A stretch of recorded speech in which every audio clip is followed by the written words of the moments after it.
ஆண்டவரும் அருமை இரட்சகருமா இருக்கிற இயேசு கிறிஸ்துவின் ஆச்சரியமான நாமத்தில் தினமும் கர்த்தருடைய சத்தத்தை கேட்டுக்கொண்டிருக்கிற என்னுடைய பிள்ளைகளை வாழ்த்துகிறேன், ஆசீர்வதிக்கிறேன்.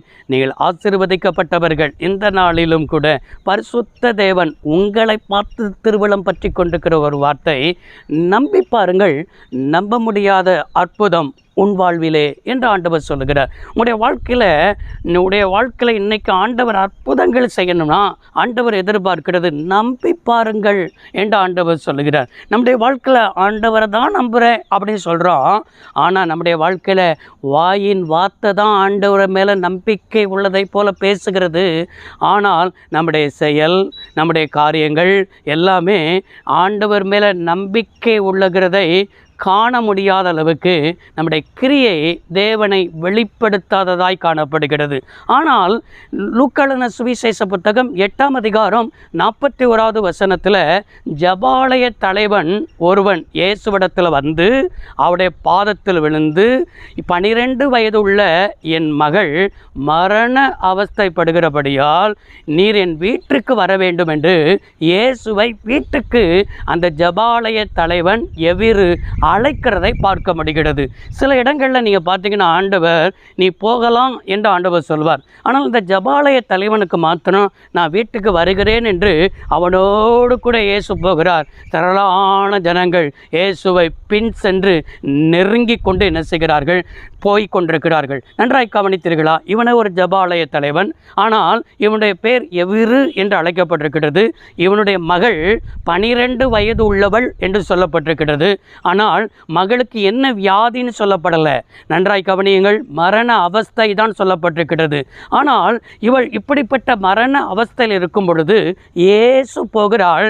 இயேசு அந்த என்ன செய்கிறான்? ஜபாலய தலைவனோடு கூட நடந்து போகும் பொழுது இடையில 12 வருஷம் பெரும்பாடு உள்ள ஸ்திரியும் இயேசுவை வஸ்திரத்தை தொட்டு சுகம் பெற்று விடுகிறாள். இயேசுடைய வஸ்திரத்தை தொட்டது நிமித்தம் அற்புதம் நடக்கிறது. அற்புதம் நடந்தால் அந்த பெண்மணிட்ட இயேசு நீண்ட நேரமாக ஆரம்பத்திலிருந்து எல்லாவற்றையும் விவரித்து அந்த பெரும்பாடு உள்ள ஸ்திரீ எப்படிலாம் அற்புதம் நடந்தது, எப்படிலாம் நான் விசுவாசித்தேன், எல்லாம் ஒரு பெரிய சாட்சியே சொல்லி கொண்டிருக்கிறார். ஆனால் ஜபாலய தலைவனுக்கு ஐயோ என் மகளுக்கு என்ன ஆகுறதோ, இயேசுவை இவளும் விடமாட்டுக்கிறாளே என்று சொல்லி இவன் பதட்டத்தில் இருக்கிறான். பதட்டத்தில் இருக்கும் பொழுது லூக்கா 8ஆம் அதிகாரம் 49வது வசனத்தில் ஜபாலய தலைவனுடைய வீட்டிலிருந்து சிலர் வந்து, உன்னுடைய மகள் என்ன செய்ய மரித்து போனால் இனி போதகரை என்ன செய்ய வருத்தப்படுத்த வேண்டாம், இப்படிப்பட்டதான ஒரு பெரிய குண்டை தூக்கி போடுற மாதிரி சொல்கிறான். நீங்கள் சற்று சிந்தித்து பாருங்கள். இயேசு வந்தால் அற்புதம் நடந்துடும் என்று சொல்லி தான் இயேசுவை கூப்பிட்டு போகிறான். பாதியிலே இந்த பெண்மணி வழிமறிச்சிட்டா, பாதியிலே இவளுக்கு அற்புதம் நடந்துருச்சு. ஆனால் இவங்களுக்கு நடந்த அற்புதம் எனக்கு நடக்கலையே, இதுதான் பிரச்சனை.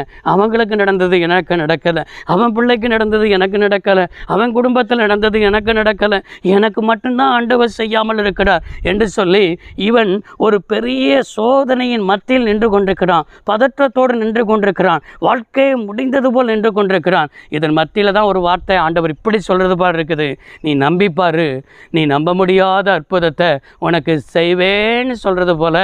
அங்கே லூக்கா 8ஆம் அதிகாரம் 50வது வசனத்தில் பயப்படாதே, விசுவாசமுள்ளவராயிரு, அப்பொழுது உன் மகள் அவள் ரட்சிக்கப்படுவாள் என்று சொல்லி ஆண்டவர் அவனை தேற்றுகிறார். இன்றைக்கு சில சமயத்தில் ஆண்டவர் நம்முடைய வாழ்க்கையில் இப்படி ஒன்றுமே நடக்காதது போல கூட இல்லை, எல்லாம் இழப்பின் மத்தியில் போல இருக்கிறதை போல இருக்கும். ஆண்டவர் சொல்கிற ஒரு வார்த்தை, பயப்படாதே, விசுவாசம் உள்ளவனாயிரு. நம்முடைய விசுவாசம்தான் மரித்து போனதான பிள்ளையை எழுப்பி கொண்டு வர முடியும். அந்த பிள்ளையை பார்த்து ஆண்டவர் சொன்ன ஒரு வார்த்தை, தளித்தாகுமி எழுந்துரு என்று ஆண்டவர் சொன்ன. அவ்வளவுதான், நம்பினா போதும், நம்பி வந்தால் போதும். அவிசுவாசத்துக்கு இடம் கொடுக்காம அவர் செய்வார் நம்பினால் போதும். நம்ப முடியாததை ஆண்டவர் நமக்கு செய்வார். நம்ப முடியாத அற்புதத்தை செய்வார். எப்படி நடக்கும்? அவ்வளோதான் நினைக்கும் பொழுது மரித்து போன பிள்ளை ஆண்டவர் எழுப்பி அவன் கையில் கொடுத்து சொன்னார். அந்த வீட்டில் கொடுத்து சொன்ன ஒரு வார்த்தை, பிள்ளைகளுக்கு போஜனம் கொடுங்க, இந்த பிள்ளைக்கு ஆகாரம் கொடுங்க. பாருங்க, இதெல்லாம் சாத்தியமா? சாத்தியமில்லாததை சாத்தியமாக்குவார். அசாத்தியங்களை நமக்கு செய்வார். நம்ப முடியாததை செய்வார், இன்றைக்கு செய்ய போகிறார். நீங்கள் நம்பணும், ஆண்டவரை நம்பணும். ஆண்டவரை நம்புறது தான் நம்முடைய தெம்பாக இருக்கிறது. ஜெபம் பண்ணுவோமா? சர்வ வல்லமையுள்ள தெய்வமே, அப்படியே நம்முடைய பிள்ளைகளுக்கு நம்பிக்கையில் இன்னும் ஆண்டவரை குறைவு இருக்கிறது, விரக்தியாக்கும். ஆண்டவரை பெருக பண்ணும். அப்படியே நம்முடைய பிள்ளைகளுக்கு நாமத்தை மகிமைப்படுத்தும். இயேசு ரட்சக நாமத்தில் பிதாவே, ஆமென். கர்த்தர் ஆசீர்வதிப்பார். God bless you.